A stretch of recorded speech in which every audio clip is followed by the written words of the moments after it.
말씀을 찾으셨으면 한 목소리로 읽도록 하겠습니다. 의를 위하여 박해를 받는 자는 복이 있나니 천국이 그들의 것임이라. 아멘. 다시 한번 기도하겠습니다. 하나님, 오늘 또 주님 앞에서 주님의 진리의 말씀을 대면하는 시간을 가집니다.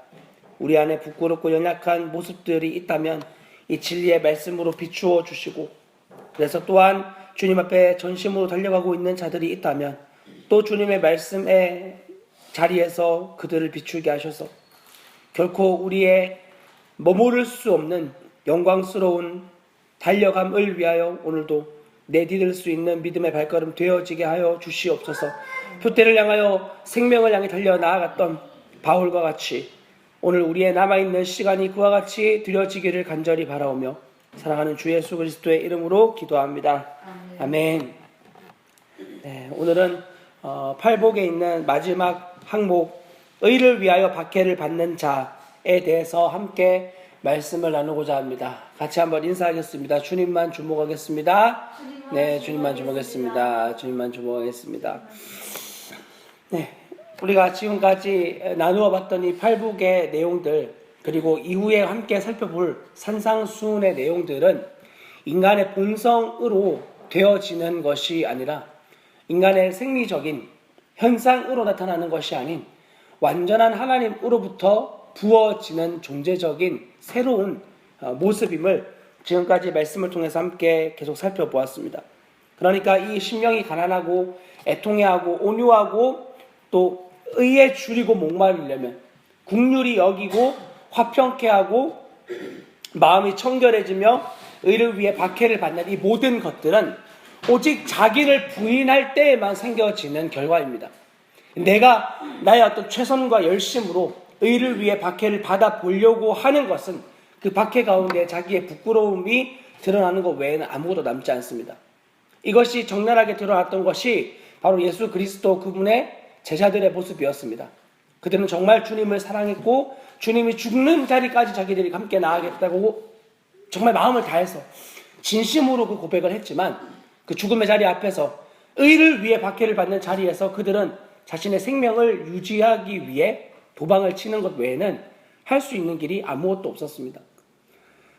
베드로는 내가 형제를 어느 정도 용서하면 되겠습니까?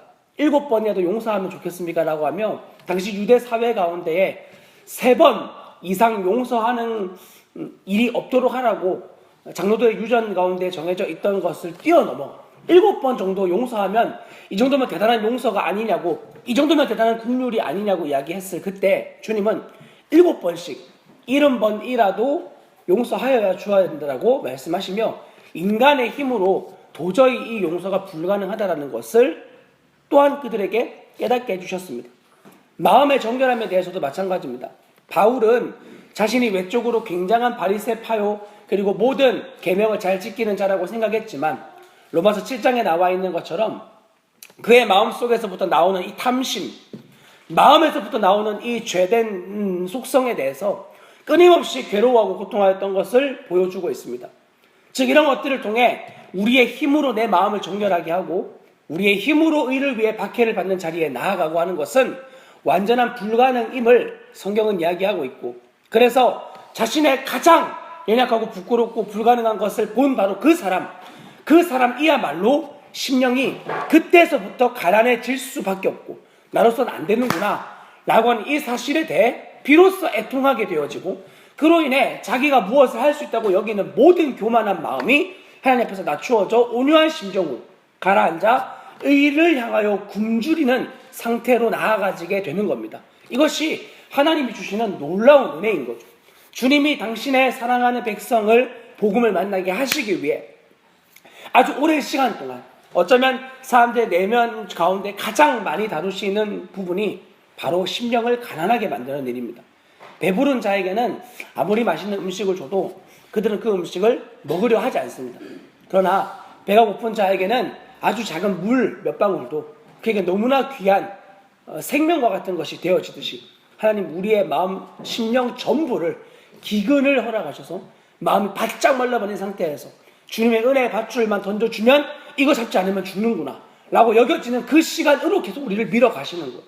물론 이것이 복음을 만나게 된 뒤에야 돌아보니까 너무나 크신 은혜였지만 사실 그 메말라가고 비참해 있던 그 시간이 돌아보면 얼마나 힘들고 어려웠던지.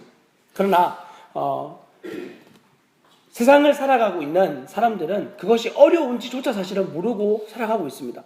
왜냐하면 완전한 복음을 만나본 적이 없기 때문에 이것이 지금 자기의 삶 가운데 얼마나 고통스럽고 괴로운 일인지 분명하게 알지 못하고 그 사이클을 계속 돌고 있는 거야. 누군가 그 허덕임 가운데서 건져내 주어야만 합니다. 그런 은혜를 받게 된 저와 여러분들이 얼마나 놀라운 축복을 받았는지 다시 한번 기억할 수 있으셨으면 좋겠습니다. 그리고 이와 같은 놀라운 존재로의 변화, 자기를 부인하고 주님을 따라가는 삶에 반드시 따라오는 결과가 있는데 바로 오늘 우리가 함께 읽으셨던 이 본문 마지막에 나오는 의를 위하여 박해를 받는 것입니다. 즉 박해를 받는 자리까지 우리를 인도하시는 것이 주님의 생명으로 존재가 변화되어진 자의 삶입니다. 심지어 이 박해는 이 앞절에 나와 있는 것처럼 화평케 함에도 불구하고 받을 수 있는 박해인 거예요. 세상은 사람들이 자기에게 잘 해줄 때 그것을 가지고 뭐라고 하지 않습니다. 자기의 이득이 되는 대로 사람들은 움직이게 되어져 있기 때문입니다. 그러나 그리스도인이 세상을 하나님과 화목시키려고 할 때 이것은 세상을 향하여 굉장한 진노와 분노를 일으키며 심지어 그 화목을 일으키는 존재를 마치 주님께서 이 땅에 오셔서 세상과 하나님을, 여러분과 하나님을 화목시키려고 하시는 그 값으로 당신의 생명을 내어주셔야만 했듯 우리 역시 그 생명을 가지고 있다면 세상과 하나님을 화목시키려는 그 자리에서 세상은 우리를 향해 십자가에 못 박으려고 하는 이러한 박해를 감행하게 될 것입니다. 그 자리를 알면서 걸어가는 사람들이 바로 그리스도인인 거예요. 그리스도인은 그러한 자리로까지 나아갈 수 있는 사람을 의미합니다. 물론 지레 겁먹지 마시기 바랍니다. 순교자 주기철 목사님의 영상이나 손양원 목사님의 그런 영상들을 보면서 야, 나는 저 자리에 가면은 저렇게 할 수 있을까? 그건 우리가 지금 걱정할 일이 아닙니다. 그건 그 자리에 가면 주님이 우리의 마음을 그곳에서 분명히 붙잡아 주실 겁니다. 그러니까 여러분이 그 자리에 가서 나 정말 할 수 있을까? 여러분 못해요. 우리는 할 수 없어요. 그냥 누구나 동일한 고백이었습니다. 주기철 목사님도 손양원 목사님도 자신의 힘으로 할 수 있는 일이 아닌 것을 알고 있었습니다. 그러나 그때마다 주님이 그들의 심령을 붙잡아 주셨고 위로해 주셨고 지켜주셨기 때문에 그 자리에서 생명을 걸고 주님 앞으로 계속 나아갈 수 있었던 것인 거죠. 거기에 대해서까지 이미 지레 겁먹지 마시고 먼저는 하나님이 당신을 따르는 사람들에게 허락되어지는 박해가 있다는 사실을 인정하시는 삶이 되어셔야만 합니다. 그리스도를 따르는 삶에 박해가 생기지 않는다고 아주 많은 사람들이 설교하고 이야기하였습니다. 예수를 믿고 박해를 받고 질병에 걸리고 아프고 힘든 이유는 다 귀신 때문이다. 유명한 목회자들 중에서도 그런 말을 하는 사람들이 더러 있습니다. 물론 귀신로 인하여서 우리의 육체가 고통을 받을 수 있고 우리의 삶에 어려움이 생길 수 있는 것은 사실입니다. 그러나 모든 것이 그것 때문만은 아닙니다. 왜냐하면 주님을 사랑하는 제자들이 예수 그리스도를 생명으로 만난 뒤 부활한 주님을 목격하고 그들이 살아가는 모든 삶에서 굉장한 박해와 어려움을 겪었는데 그게 다 귀신 때문이다 라고는 할 수 없는 거예요. 그러면 귀신을 내쫓았겠죠. 그 귀신을 잘 쫓는 그들이 내버려뒀을 리가 없습니다. 그것을 인정했습니다. 왜냐하면 세상이 자신들의 속한 바 되어진 것이 아님을 알고 미워하는 것임을 그들이 깨닫고 알고 있었기 때문입니다. 그러므로 박해를 받는다고 하는 것은 한 인간 존재가 변화되어진 것을 나타내는 표식과 같은 겁니다. 예수 그리스도를 믿었다, 그리스도인 되었다 라고 하는 증표를 무엇으로 이야기할 건가 라고 할 때 우리의 신앙의 많은 선배들은 박해를 받는 것, 고난을 받는 것이라고 분명하게 이야기를 해 주었습니다. 한 번은 감리교를 창시자였던 웨슬리 목사님께서 말을 타고 전도를 하시면서 3일이 지났는데 자기가 그 3일 기간 동안 아무런 박해를 받고 있지 않다라는 사실을 깨달았습니다. 그리고는 급히 말에서 내려 하나님께 기도하기 시작했습니다. 주님, 제가 지금 3일이 지났는데 주님을 믿는 이 믿음의 발걸음 가운데 아무런 박해와 어려움이 생기고 있지 않습니다. 혹시 제가 주님을 떠나서 다른 믿음의 토대 위에 발걸음을 걷고 있지 않나요? 간절히 주님 앞에 기도하는데 어떤 지나가는 사람이 그 모습을 본 거예요. 그리고는 저 사람 웨슬리 목사 아니야. 그리고는 벽돌을 들어가지고 웨슬리 목사에게로 던져버린 겁니다. 그리고 그 벽돌이 스치듯 그의 앞을 지나가는 것을 보고 웨슬리 목사님은 기뻐하면서 내가 주님 앞에 지금 올바로 서 있는 거구나 하고 기뻐하고 확신하며 말을 타고 다시 전도의 자리로 발걸음을 옮겼다는 이야기를 들은 적이 있습니다. 여러분, 이런 것처럼 우리의 생애 가운데 반드시 그리스도인으로서 허락되어지는 증표요 그리고 확정되어진 것 중에 하나는 바로 박해입니다. 박해를 받는 것. 박해를 받는 이유에 대해서는 조금 더 진지하게 말씀을 나누어 드리겠습니다. 우리가 팔복의 구조를 한번 좀 살펴보면 이 팔복이 가장 먼저 시작되어지는 심령이 가난한 자, 그들은 복이 있다. 그리고 그 복이 있는 이유가 천국이 그들의 것이다 라고 시작되어지는 이 팔복이 마지막 10절에서 보면은 의를 위하여 박해를 받는 그 사람에게도 천국이 그들의 것이다 라고 하며 천국에서 천국으로 끝나는 구조를 가지고 있음을 보여주고 있습니다. 그러니까 박해를 받는 이유를 분명하게 설명을 드리자면 바로 소속이 바뀌어졌기 때문입니다. 세상이 나를 미워하는 것처럼 너희를 미워할 것이다. 예수님 말씀하신 것과 동일하게 속함되어진 존재에서 다른 소속이 되어지는 순간 모든 세계가 그 존재를 미워하는 자리로 돌진하게 되는 거예요. 강물에 둥둥둥 떠내려가는 물고기가 있다면, 통나무가 있다면 그 물살을 타고 통나무가 떠내려갈 땐 굉장히 쉽습니다.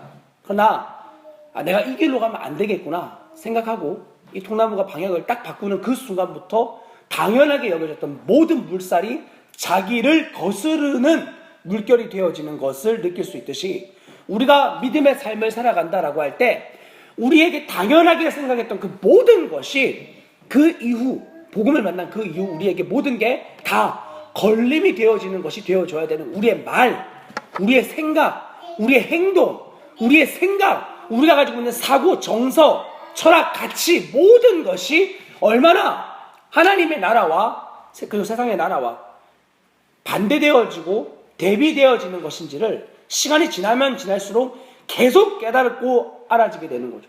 그러면서 내가 지금 어디에 소속되어져 있는 거야? 내가 지금 누구 편이지? 이 사실을 분명하게 하지 않으면 우리는 그 조류에 휩쓸려 갈 수밖에 없는 셈인 거예요. 주님 우리에게 이것을 돌파할 수 있는 믿음을 주셨습니다. 세상을 이기는 승리는 이것이니 너희의 믿음이니라. 요한 1세에 나와 있는 말씀과 같이 우리가 세상을 돌파하여 이기기 위해선 우리의 힘으로 믿음을 쓰는 것이 아니라 우리에게 선물로 은혜로 주신 이 믿음을 발휘하며 나아가는 겁니다. 여러분 기억하십시오. 이것이 내가 믿음을 쓴다고 착각해서는 안 됩니다. 내가 믿음을 쓴다고 착각하는 순간 이 믿음의 함정에 걸려 넘어지게 되는 거예요. 아니요. 우리는 매 순간 주님의 은혜로 그 믿음을 사용할 수 있는 자들입니다. 우리의 의지로 쓰는 것이 결코 아닙니다. 주님이 그 하나님의 진리의 말씀을 깨닫게 하여 주시고 이 말씀을 믿을 수밖에 없는 환경으로 우리를 밀어넣으셔서 그 진리를 붙잡는 상황으로 우리를 밀어넣으셔서 붙잡게 하여 주셨듯 주님은 그 이후에 우리의 삶에도 역시 거룩하게 되어지는 성화의 삶 가운데 오직 우리가 해야 될 것은 우리의 열심과 최선과 노력이 아니라 하나님의 진리의 말씀을 믿는 믿음으로 이 세상의 모든 것들을 돌파하며 나아가는 거예요. 그러니까 손해볼 줄 알면서 진리를 붙잡는 거예요. 손해볼 줄 알면서. 저번에 저희 교회를 후원하는 한 큰 교회에서 목회자들을 섬긴다고 한번 모임을 가진 적이 있습니다. 하루가 지나고 주일 저녁부터 월요일 점심때까지 굉장히 송구할 정도로 이제 섬김을 받게 되었는데, 그 교회가 이제 뜨겁다고, 우리 교회는 굉장히 뜨겁기로 유명하다. 이제 그래서 새벽 예배를 참석을 해봤죠. 새벽 예배 때 약 한 1000명 정도 보통 온다고 하니, 1000명, 근데 예배당이 커서 그런지 1000명인지 잘 모르겠어요. 하여튼 사람이 되게 많이 와 있더라고요. 저희보다는 어쨌건 많이 와 있는 숫자였어요. 그래서 이제 그렇게 뜨겁게 예배하는 모습을 보고 싶어서 가는데, 아침에 이제 새벽 시간이니까 원래 이제 저희 교회는 걸어서 올 수 있는 거리지만 거긴 이제 거리가 좀 있다 보니까 차를 타야 되더라고요. 그래서 이중 주차되어 있는 이 4대의 차를 한쪽으로 밀어야지 차가 나올 수 있는 상황이었고, 이 차를 밀다가 그 차가 옆에 있는 차하고 이렇게 접촉이 일어나게 된 거예요. 그 순간 얼른 주인에게 전화를 해서 차가 접촉사고가 났다고 하기에는 시간이 너무 일찍이었고, 정말 마음에 그런 여지가 있었던 것이 아닌 거는 분명한데, 일단 사고 현장을 다 사진으로 찍은 뒤, 그리고 굉장히 어두운 마음을 가지고 이제 교회로 오게 된 거예요. 주님, 제가 무슨 잘못을 한 것도 아닌데 왜 저에게 이런 일이 일어나는 겁니까? 이제 또 이런 죄된 정서가 발동되는 거죠. 또 다 주님 무조건 다 주님 탓인 거예요, 일단. 그리고 왜 이런 일이 일어났냐? 그리고는 기도하러 앉았는데 도무지 기도가 안 되는 거예요. 그래서 이제 얼른 이제 기도를 마치고, 이런 이중 주차의 상황 가운데서 접촉 사고가 어떻게 과실이 되는지 이렇게 쭉 알아보니까 뭐 사람들이 말이 다 달라요. 또 뭐 판결도 다 다르고. 그러니까 세상 법이 정말 믿을 만한 게 없는 거예요. 판사가 그날 아침에 기분 나빴다 그러면 5년 받을 것도 20년 받는 거예요. 참 웃긴 거죠. 다 다른 판례의 이야기를 들으면서 도무지 어떻게 해야 되는지 모르겠는 그런 혼란 가운데 있다가, 주님 분명히 하나 깨닫게 해주시는 게, 내 지금 어디에 집중을 하고 있지? 이 생각이었어. 너 지금 어디에 집중하고 있지? 내가 지금 왜 이런 걸 계속 알아보고 있지? 근데 분명하더라고. 이 일에 대해서 손해를 보고 싶지 않은 거예요. 이 일에 대해서 하나님 앞에 내가 어떻게 하면 의롭게 설 수 있는가가 초점이 아니라, 그 순간 내가 어떻게 하면 이 상황에서 손해를 보지 않을까에 대한 집중이 되어져 있는 거예요. 온통 그것을 알아보고 있고 조사하고 있고 살펴보고 있는 거죠. 그리고 주님이 그 마음을 깨닫게 해주신 그 순간, 내가 초점을 잘못 잡았구나. 그리고는 주님께로 마음을 돌려 곧바로 집으로 돌아와서 그 사고 차량의 차주께 연락을 드렸습니다. 새벽에 이제 전화를 드렸더니 말이 긁혔냐고. 그래서 말이 긁힌 것 같진 않다고. 그럼 내버려 두라고. 이제 그렇게 하고 이제 어떻게 잘 끝났어요. 중요한 이야기는 이거예요. 만약에 제가 거기서 이야기를 하지 않았다면, 그러면 이 일은 사실 이 땅에 살고 있는 사람 저 외에는 누구도 모르는 겁니다. 그 차 주위에 마침 블랙박스도 하나도 없었고 뭐 찾을 수 있는 방법이 없는 거죠. 그러면 그냥 넘어가면, 세상은 그 일에 대해서 넘어가게 이야기하거든요. 넘어가라. 굳이 그렇게 손해봐야 되냐? 어려운 일 겪어야 되냐? 근데 주님이 우리에게 원하시는 건 하나님 앞에서의 정직함인 거예요. 하나님 앞에서의 정직함. 주님 앞에서의 정직함은 그게 아니더라고요. 주님이 원하시는 정직함은 하나님이 기뻐하시는 방향을 위해서 내 삶의 어려움을 택하는 거예요. 세상 사람들이 말하는 무슨 어떤 방법, 세상 사람들이 말하는 어떤 좋은 자기들의 이익, 이런 모든 것들이 있는 상황에서 주님이 원하시냐, 주님 기뻐하시냐 라는 질문 앞에 주님이 기뻐하시지 않는다 그러면 나에게 손해가 되어진다 할지라도 그것을 택하는 거예요. 왜냐하면 그래야 우리의 영혼이 그 상황 가운데에서 행복할 수 있어요. 여러분 정말 이걸 아시나요? 이런 상황 가운데 만약에 제가 그냥 넘어갔다고 쳐봅시다. 그러면 저는 아마 이것이 드러나기 전까지 계속 마음의 그 괴로움을 붙잡고 살아가야 되는 거예요. 언제 드러나진 않을까 조심스럽게. 뉴스나 이런 데서 뭐 이런 접촉사고, 아파트 주차장 접촉사고라는 이 문장만 봐도 벌써 심장이 벌렁거리기 시작하는 거예요. 하나님 우리에게 진리 안에서 자유할 수 있는 생명을 주셨거든요. 진리 안에 있을 때 자유를 누릴 수 있는 생명. 주님이 우리에게 원하시는 건 세상에서도 걸림이 되지 않는 삶인 거예요. 왜냐하면 주님이 기뻐하시는 것은 완전한 삶이기 때문에 세상의 불의에서조차도 자유를 누릴 수 있는 삶이고, 불의함을 통해서 나의 것이 잃어버리는 손해를 겪고도 그 안에서도 자유함을 누리게 되는 거죠. 정말 놀라운 하나님의 복음입니다. 그러니까 이 복음은 반드시 우리 마음에 임하는 복음이야만 하고, 그리고 그 마음에 임한 복음은 나의 존재 자체를 바꾸게 되며 나의 행복의 이유, 슬픔의 모든 이유가 다 바뀌게 되어진 자에게 어떤 외부적인 환경이 우리에게 닥쳐도 더 이상 그것이 우리에게 어려움과 염려와 슬픔에 가라앉아 있게끔 할 수 없는 것이 되어지는 거예요. 물론 그런 어려움과 유혹이 들어올 수 있어요. 그러나 그것에 우리를 내어주지 않을 수 있는 생명이 우리 안에 있기 때문에 이걸 넉넉히 이기며 달려나아갈 수 있게 되는 거죠. 이것이 하나님 나라에 소속되어진 사람의 놀라운 복음의 생명입니다.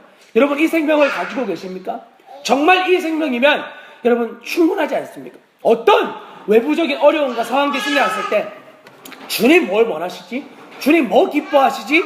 거기에 초점이 딱 맞추어지면 사실 분명해져요. 내가 뭘 해야 될지, 어떻게 해야 될지. 문제는 그리스도를 만나지 못한 사람은 그 초점이 무엇인지를 아예 모른다라는 거고, 그리고 그리스도를 만난 사람들에게는 이 초점을 자기가 붙잡고 싶지가 않은 거예요. 붙잡고 싶지가 않은 거예요.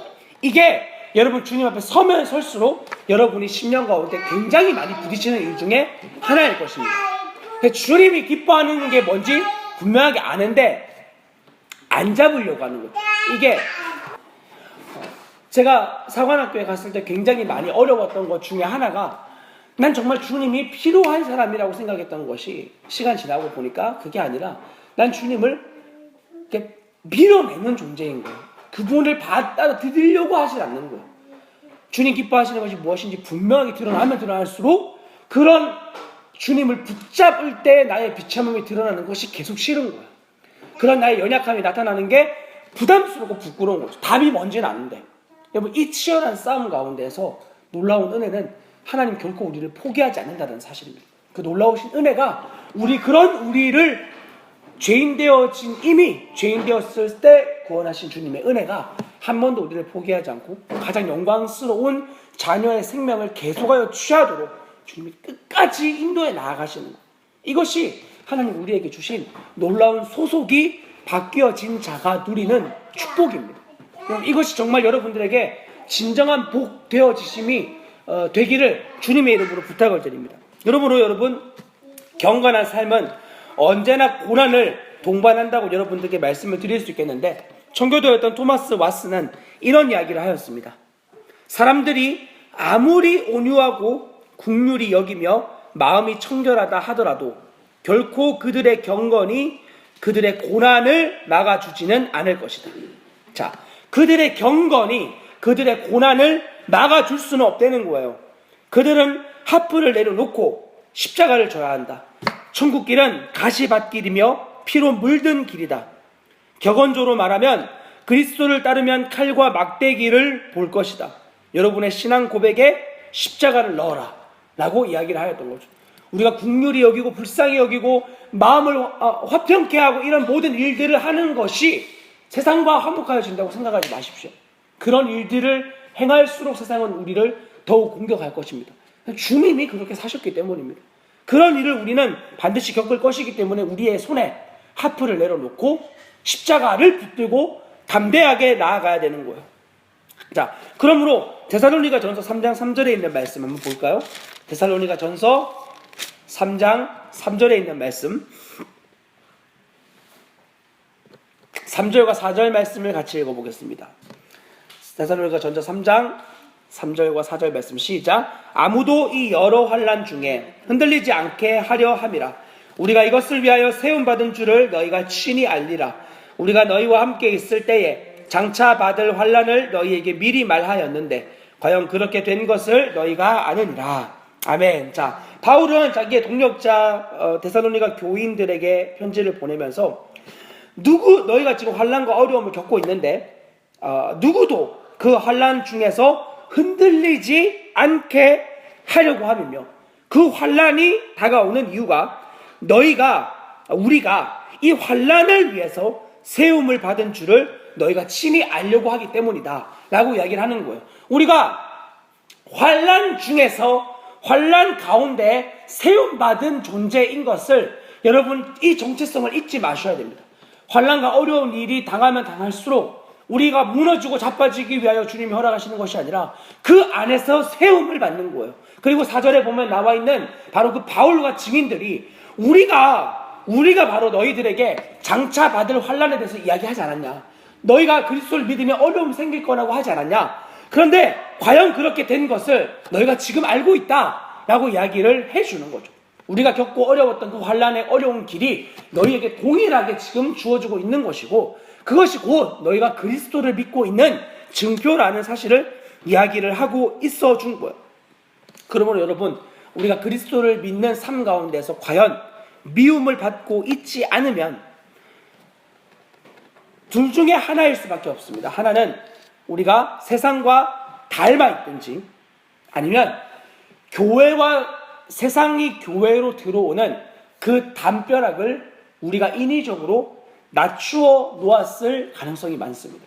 다시, 우리가 세상을 가운데서 미움을 받고 있지 않다면 둘 중에 하나입니다. 먼저는 우리가 세상과 아주 닮아 있든지, 아니면 세상이 교회로 들어오는 담벼락을 굉장히 낮추어 놓았든지, 이 두 이유 때문에 우리의 사랑하는 주님의 몸된 교회는 더 이상 세상으로부터 고난을 받지 않고 있는 거예요.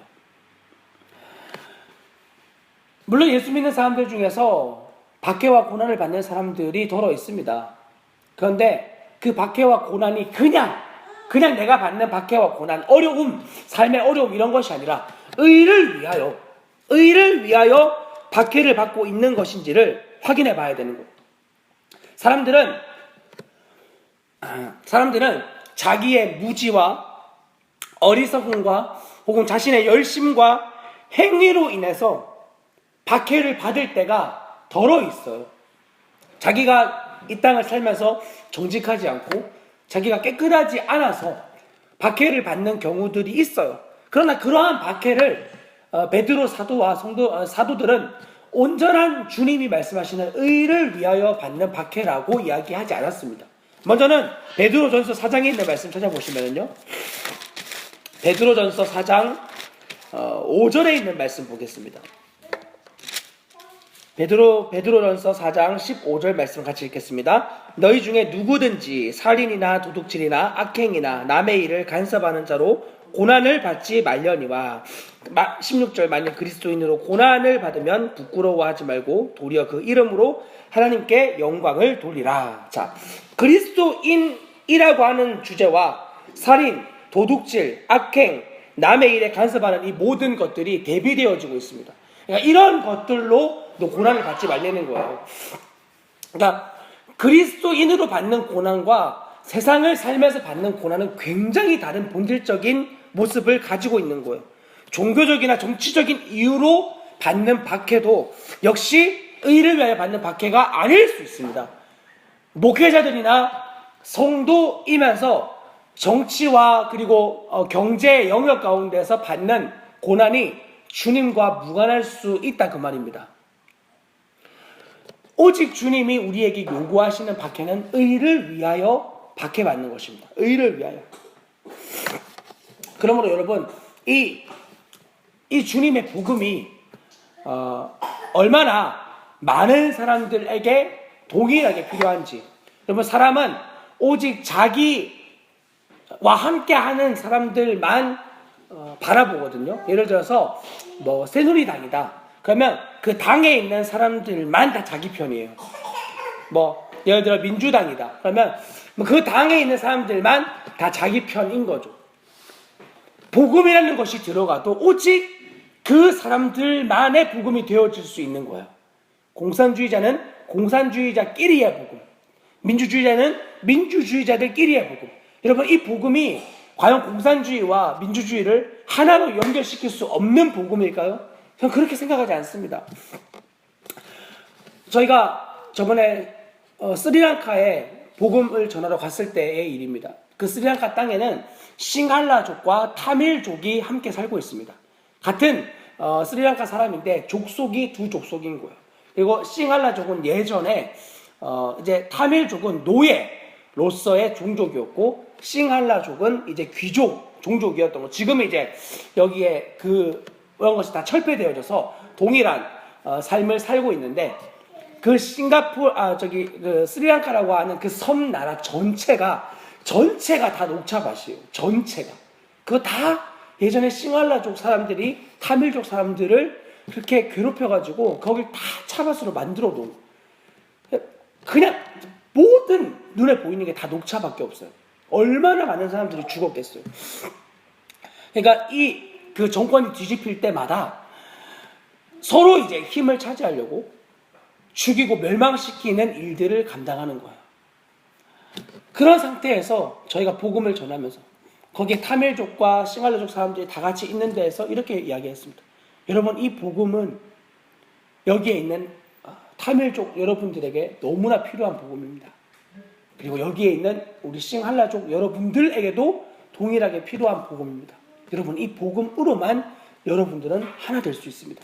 이 복음 외에 어떤 이념, 어떤 생각, 어떤 가치, 어떤 나의 행함 이런 것으로 결코 여러분은 하나 될 수 없고 오직 분열되어질 뿐입니다.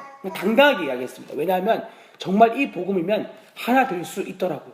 이 복음이면, 이것만 실제되면.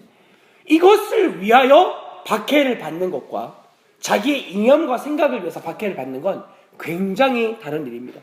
자, 그러면 이 이야기를 하면은 끝이 없으니까, 그러면 우리가 박해받는 완전한 이 이유되는 의가 과연 무엇인가? 의라고 하는 것을 사전의 의미로 살펴보면 사람으로 지켜야 될 바른 도리라고 기록이 되어져 있습니다. 누구와의 관계 가운데에서 지켜야 될 도리겠죠? 하나님과 가운데에서. 물론 세상은 의라고 할 때 이것이 사람과의 의 이런 것이라고 이야기할 수 있겠지만, 성경은 이 의를 위하여 박해받는다고 할 때 의는 사람의 바른 관계, 사람이 지켜야 될 바른 도리를 뜻하는 것이지만 그것은 철저하게 하나님과의 관계 가운데에서 지켜야 되는 것을 의미하는 겁니다. 그러니까 우리가 하나님과의 바른 관계를 위하여서 내가 바른 도리를 행하기 위해 내가 할 수 있는 것은 아무것도 없는 거예요.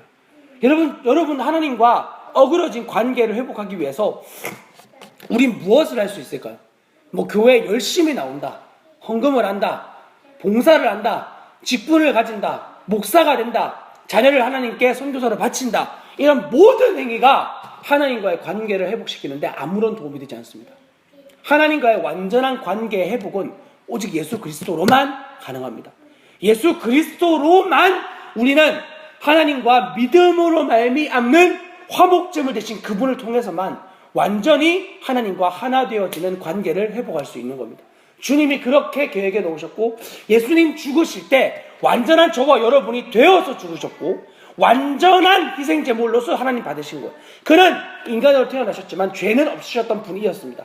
사단의 많은 유혹과 핍박이 있었지만 그 가운데에서 하나님이 기뻐하시는 대로만 나아갔었습니다. 사단의 그런 유혹과 시험 가운데에서 주님이 하나님의 진리의 말씀, 율법을 온전하게 살아내시고 그 생애를 사시면서 완전한 제물이 되신 뒤 하나님이 그의 죽음을 받으셨고, 그리고 그분은 죽음 뒤에서 끝나신 것이 아니라 하나님 그의 죽음을 기쁘게 받으셨다라는 증거로 주님을 살려내셨습니다. 예수님의 죽으심을 기쁘게 받으셨다라는 증거로 죄가 없으신 분이라는 것을 확증시키기 위하여 그분을 살려내셨고, 그리고 그 아들의 이름을 믿는 자에게는 생명이 있다라고 선언하시며, 그분을 믿는 믿음 안에서 그런 죄된 나도 그와 함께 죽고, 그런 나도 이제 주님과 함께 부활되어져 살아난 존재로서의 영광스러운 자녀의 삶을 살 수 있는 엄청난 생명을 우리에게 주신 거예요. 그래서 예수는 하나님으로부터 나서 우리에게 지혜와 의로움과 구원함과 거룩함이 되셨으니 라고 선언하는 고린도전서 1장 30절의 이 말씀이 우리에게 놀라운 역사로 나타나치게 되는 거죠. 이것만이, 이 주님을 믿는 믿음만이 우리의 힘으로 거룩함을 이룰 수 없고, 우리의 힘으로 의로움을 이룰 수 없고, 구원함과 완전함을 이룰 수 없는데, 그 주님을 믿는 믿음, 예수는 하나님으로부터 나와서 우리에게 지혜와 의로움과 구원함과 거룩함이 되셨다는 이 사실을 믿음으로 취함으로 말미암아 우리의 옛사람은 이미 그리스도와 함께 죽고 이제는 내가 사는 것이 아니라 내 안에 사시는 그리스도로 말미암아 이 하나님과의 완전한 관계의 회복을 누리며 살아가는 존재로 주님 살게 해주시는 거예요. 얼마나 놀라운 일입니까? 이것이 복음이 가지고 있는 능력입니다.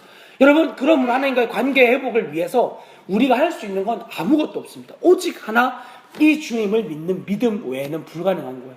그러므로 여러분, 만약 여러분들에게 이 믿음이 없다면 하나님께 구해야 될 것은 다른 것이 아닙니다. 여러분, 과연 무엇을 구하고 있습니까? 만약 여러분들이 이 땅에서의 썩어질 것들을 위하여 구하고 있다면, 아니면 이 땅에서의 어떤 육체와 허망한 것들의 회복을 위해서 여러분들이 구하고 있다면, 여러분 정말 스스로 난 이제 주님을 믿는다라고 생각하면서 구하는 것이지 않겠습니까? 그러나 여러분 기억하십시오. 예수 그리스도 그분이 생명되어진 자들에게는 더 이상 우리가 구해야 될 것이 그런 것들일 수 없습니다. 그런 것에만 머물 수가 없습니다. 그런 허망하고 썩어질 것들에 우리의 기도를 드리는 시간이 너무나 부족합니다. 우리는 주님께서 약속하여 주신 그의 나라와 의를 구해라, 그럼 이 모든 것을 더하시겠다라는 기도의 자리에 나를 드리는 것도 굉장히 많은 우리의 믿음을 필요로 합니다. 여러분, 그러므로 정말 나의 기도가 변화되어지지 않고 나의 간구하는 바가 변화되어지지 않았다면 사실 그는 복음이 무엇인지 모르는 사람입니다. 복음이 무엇인지 모르는 사람입니다. 그것을 안다면 어떻게 아직도 그것만을 구하고 있을 수 있겠어요? 그럴 수 없는 거예요. 복음을 안다면 나의 모든 가치관이 변화되어진 것이고, 그리고 그로 인해서 하나님과의 완전한 관계가 회복되어졌기 때문에 주님이 기뻐하시고 원하시는 삶을 위하여 이 땅에서 내가 누릴 이득까지도 버릴 수 있는 사람일 수밖에 없는 거예요. 그건 그들이 그렇게 살려고 노력했던 것이 아니라 복음을 만난 뒤 당연한 결과였던 거예요. 제사장들과 서기관들과 바리새인들을 무서워했던 제자들은 주님 만나고 난 뒤 그들 더 이상 두려워하지 않았어요. 왜냐하면 영원한 권세를 가지고 있는 하나님이 그들에게 실제였기 때문이었습니다. 우리에게도 정말 필요한 사실은 이 하나님이 매 순간 우리의 삶 가운데 실제되어지는 거예요. 매 순간 모든 영역에서 그분 우리의 모든 자리에서 주인 되심이 이루어지기만 한다면 여러분, 우리에게 더 이상 어떤 것도 두려워할 필요가 없고, 심지어 우리에게 허락되어지는 악과 두려움과 그리고 염려와 이런 것들에 대하여 하나님이 허락하셨지, 주님이 우리에게 허락하셨지 라고 하며 이 사실을 믿음으로 기쁘게 취할 수 있는 하나님 허락하심이 나에게 최선이라고 고백할 수 있는 삶을 살 수 있게 되어지는 겁니다. 여러분, 이것을 주님 우리에게 그리스도인 되어지면 너 장밋빛 아름다운 길 걸어가는 거 아니다라고 분명하게 말씀하신 부분이 있는데, 디모데후서 3장 12절에 보면은요, 디모데후서 3장 12절에 이렇게 기록이 되어져 있습니다. 무릇 그리스도 예수 안에서 경건하게 살고자 하는 자는 박해를 받으리라. 먼저는 외부 세상 자체가 그리스도인 되어진 자들을 잡아먹기 위하여 생명을 다해 달려들 것이고, 그리고 또한 어려운 시험이 하나가 있는데 바로 우리 내부에 있는 시험입니다. 이것은 같은 그리스도인들끼리 시험하는 거예요. 똑같이 예수를 믿는다고 고백하는 사람들 안에서 꼭 그런 식으로만 믿어야 되냐, 그것만 믿음이냐, 그것만 복음이냐 라고 하며 우리의 정말 굳건한 믿음의 발걸음을 잡아 넘어뜨리려고 하는 그러한 속임과 그러한 그 권세가 얼마나 강력한지, 이런 시험 가운데 우리가 내던짐을 당할 수 있다는 거예요. 그런 주님 앞에서 정말 경건하게 살고자 하는 모든 자들은 여기 나와 있는 기록처럼 박해, 곤고함을 받을 것이라고 성경은 우리에게 약속해 놓고 있습니다. 환난을 약속해 놓고 살아가는 삶입니다. 그러니까 우리의 삶은, 우린 절대 아름다운 장밋빛을 걸어갈 것이라고 아예 마음을 접어버리고 정말 오늘도 가시밭길을 걸어갈 수밖에 없는 생명임을 믿음으로 취해야 됩니다. 때로는 주님이 푸른 초장으로 인도하실 때가 있겠지만 어쩌면 굉장히 많은 시간을 사망의 음침한 골짜기를 걸어갈 때가 더욱 많을 수 있습니다. 그때마다 우리가 붙잡아야 될 믿음은 하나님이 나와 함께 하심이라. 시편 23편에 나와 있는 다윗의 고백과 같이 주께서 나와 함께 하심이라. 그 주의 지팡이가 막대기가 나를 지키시고 보호하심이 그 믿음으로 바라볼 수 있어야 되는 거예요. 이것을 어떤 한 증인은 이렇게 고백하였습니다. 하나님의 허락하심이 우리에게 가장 최선이라고. 여러분, 모든 심지어 악까지도 하나님의 허락을 받아야만 우리에게 허락되어질 수 있습니다. 우리의 고통과 어려움 역시 마찬가지입니다. 모든 것을 주관하시는 하나님의 허락이 있을 때만 우리에게 시행되어집니다. 그러면 우리가 바라봐야 될 것, 우리의 눈을 가리는 그러한 문제와 어려움이 아니라 그것을 넘어 살아계신 하나님을 계속하여 믿음으로 바라보는 것. 믿음의 두 가지 원리를 기억하십니까? 믿음은 보이지 않는 실제를 대하는 원리라고 했습니다. 믿음은 눈에 보이지 않는 것을 대할 때 믿음이 필요한 겁니다. 눈에 보이는 것은 그냥 보면 돼요. 하윤에 누가 있네? 그냥 보면 되는 거예요. 그러나 눈에 보이지 않는 그 사람의 마음을 볼 때는 믿음이 필요하듯이 우리에게 보이지 않는 하나님을 바라보기 위해선 반드시 우리는 분명한 하나님의 믿음이 있어야만 합니다. 두 번째, 이 믿음은 우리의 최선과 완전한 반대의 자리에 있음을 기억하십시오. 정말 이 믿음으로 달려가기 위해선 우리의 최선과 완전한 반대 방향이 믿음임을 알아야 됩니다. 나의 모든 소망, 노력이 다 깨어지고 무너진 터에서 비로소 믿음이 시작되어집니다. 하나님 믿는 믿음은 나의 최선 플러스 알파가 아니라 완전한 나를 부인한 것에서부터 믿음이 실제되어지는 거예요. 하나님이 마리아에게 너 아들을 낳을 것이다. 그 주의 말씀대로 이루어지이다 한 것이 바로 믿음이에요. 자기의 최선으로 놓을 수 없는 거예요. 노아에게 방주를 만들어라. 짐승들을 데리고 와라. 여기에 온전하게 순종하는 게 믿음이에요. 내 계산을 더 이상 집어 던져버리는 거. 주님이 하시지 이 사실을 믿는 게 믿음인 거죠. 한 번은 제가 알고 있는 어떤 단체에서 그 형제에게 기타를 치면서 예배 인도를 부탁했던 거예요. 근데 그 형제가 몰랐죠. 아무도. 기타를 칠 줄 몰랐던 거예요. 어떻게 그런 일이 있을 수 있는지. 기타를 칠 줄 모르는 형제라는 걸 그 순간 누구도 다 몰랐던 거죠. 근데 거기에는 또 이제 이렇게 명령이 떨어지면 주님 말씀으로 받으니까 자기 기타를 칠 줄 모르고 당장 다음 주에 찬양 인도를 해야 되는데 기타를 치면서 하라고 이야기를 했고 일주일 만에 그걸 할 수 있는 실력은 안 되고 너무너무 괴로워하면서 주님 앞에 기도를 하다가 찬양 인도를 한 날 그 형제가 기타를 메고 나왔어요. 그리고는 기타를 이렇게 잡고 기타를 이렇게 치면서 찬양 인도를 한 거예요. 기타를 이렇게 치면서. 아무도 몰랐죠. 왜 그러는지. 그리고 그가 그 허락되어진 권위에 믿음으로 순종하여 했다는 사실을 알고 그 자리에 굉장한 주님의 은혜가 임하기 시작했습니다. 이게 바로 믿음이에요. 이게 믿음. 나 그거 못하는데요? 저는 안 되는데요? 그건 나의 최선으로 할 때 하는 소리예요. 그럼 못하는 너 집어치우고 주님이 이미 못하는 우리를 알고 계시고 부르셨어요. 못하는 걸 알고 부르신 주님이 우리에게 무엇을 맡기실 때 우리가 이미 못한다는 걸 알고 있어요. 그리고 주님 맡기신다면 주님이 하시겠다 이거잖아요. 난 거기에 그냥 순종만 하면 되는 거예요. 우리가 금요일날 수요일날 이렇게 그 전도를 하라고 주님 말씀하실 때 물론 날짜에 저희가 임의적으로 정한 거지만 주님 저는 말을 잘 못하는데요. 저는 사교성이 없는데요. 그거 이미 다 알고 주님이 부르신 거예요. 우리에게 요구하신 주님의 태도는 단 한 가지. 순종이에요. 그 일에 대해서 그냥 순종하면 주의 말씀이 우리에게 이루어지이다. 그리고 그냥 나가서 되나 안 되지만 나는 못하니까 그냥 주님이 하라 그런 거에서 그냥 하면 순종하면 그러면 주님의 영광을 보게 되는 거죠. 이것이 믿음을 따라가는 두 번째 원리입니다. 나의 최선과 완전하게 반대되어진. 여러분 이 믿음으로만 주님을 여러분 누릴 수 있게 되어지는 겁니다. 여러분 누구보다 이 땅에서 박해를 받으며 사셨던 예수 그리스도를 기억하십시오. 그분은 박해받으셨던 유일한 이유가 이 땅에서 다른 생명을 가지고 계셨기 때문입니다. 우리가 이 믿음을 가지고 세상을 향하여 돌파하기 시작하면 세상과 다른 생명을 가지고 있는 우리의 모습을 바라보며 세상은 우리를 박해하기 시작할 겁니다. 마치 하마떼에 들어간 악어와 같이 전혀 어울릴 수 없는 존재가 그 안에 들어가서 물고 뜯기고 이런 일을 겪을 수밖에 없다고 주님도 말씀을 하셨죠. 내가 너희를 마치 늑대에게 양을 보낸 것 같이 하다고. 그럴 거 알고 주님이 보내시는 거예요. 잡아먹힐 거 알고. 그러나 그럴 때 더욱 주님을 믿는 거예요. 왜냐하면 가장 완전하신 주님이 보내신 길이니까.